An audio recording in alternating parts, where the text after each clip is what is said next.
The glitz, the glam, the knockouts, the UFC has taken the world by storm. But behind the million-dollar contracts and roaring crowds lies a darker side, a side often hidden from the bright lights of fight night. What they don't show you, the dark side of the UFC.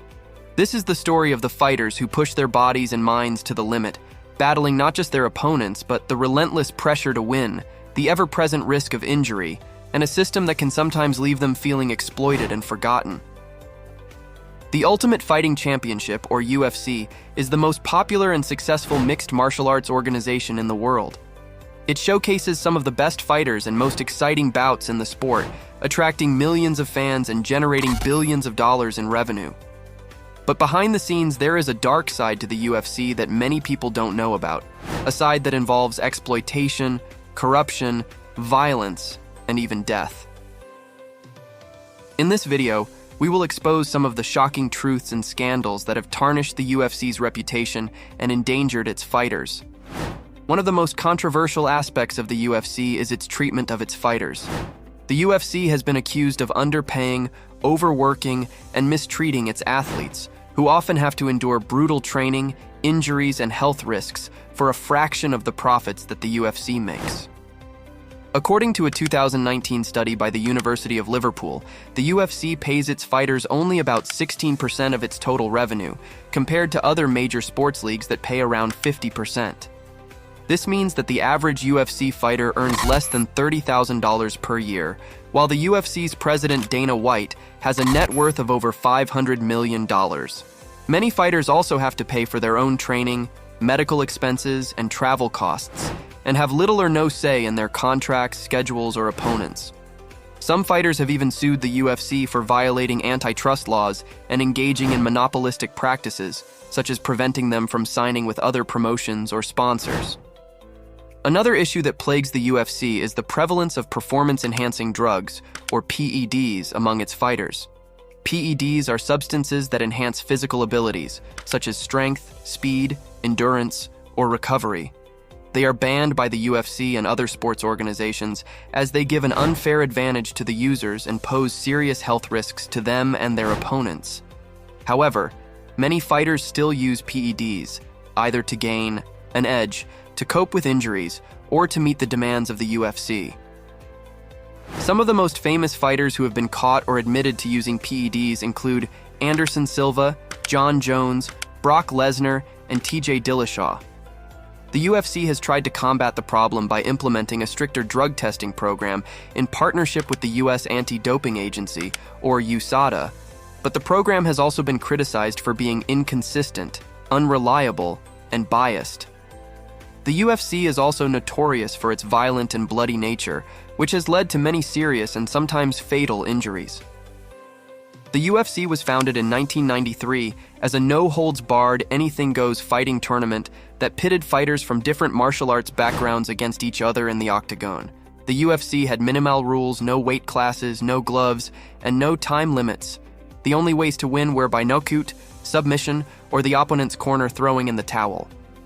The UFC was dubbed human cockfighting by critics and was banned in many states and countries. The UFC eventually adopted more rules and regulations, such as weight classes, gloves, rounds, and fouls, to make the sport more safe and acceptable. However, the UFC still remains one of the most dangerous sports in the world, as fighters can suffer from concussions, broken bones, cuts, infections, brain damage, and even death. Some of the most horrific injuries in the UFC include Tim Sylvia's broken arm, with a big man, a la semi-show. There's a strike.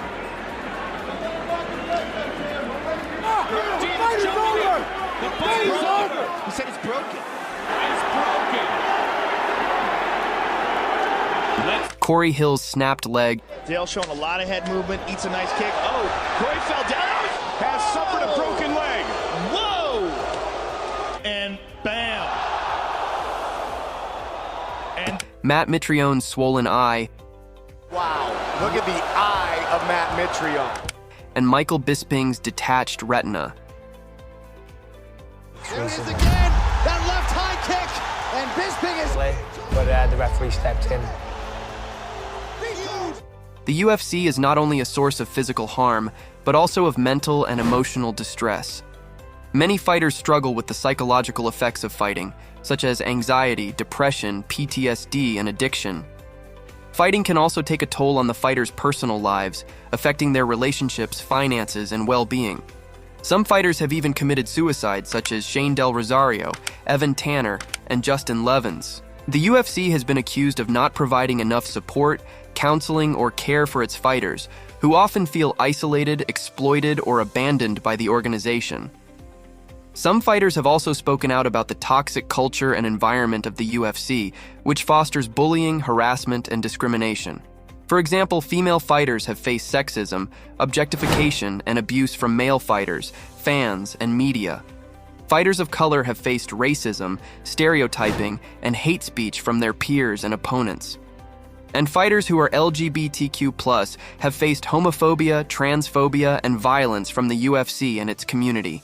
The UFC is a multi-billion-dollar business that entertains and inspires millions of people around the world. But it is also a dark and dangerous industry that exploits and harms its fighters and others. The UFC has a lot of power and influence, but also a lot of responsibility and accountability. The UFC needs to do more to protect, respect, and support its fighters, who are the lifeblood and backbone of the sport.